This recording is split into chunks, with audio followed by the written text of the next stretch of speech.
दिल्लीच्या निवडणुकांचे निकाल नाही व्हायला लागले आणि असं वाटलं, अरे हा तर आमच्या मतदारांचा विजय. आम्ही राणा प्रतापांचे वंशज शोभतो खरे. अकबर राणा प्रतापाला वेगवेगळी प्रलोभनं देऊन विकत घेऊ पाहत होता, मांडलिकत्व देऊ पाहत होता.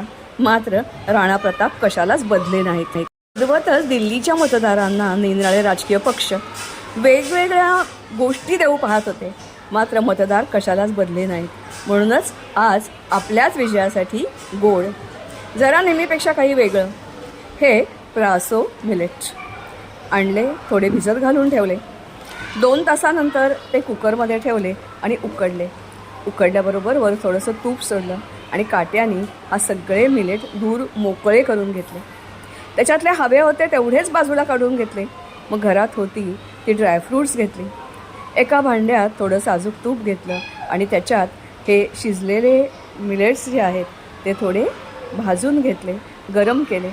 त्याच्यात सुकामेवा मिसळला आणि मग अर्थातच दूध मिसळलं, गूळ घातला म्हणजे रंग गुलाबी छान येतो, थोडीशी साखर मिसळली आणि अर्थातच उकळी काढली की आपलं हा खास मिठा पदार्थ तयार झाला. अर्थातच याच्या जोडीला तुम्हाला टॅमॅटो सूप, निराळ्या प्रकारच्या अशाच मिलेटपासून केलेली ही वेगळी डिश मजा करा. पूर पौष्टिक आणि उष्मांक देणारी हे मिलेट्स.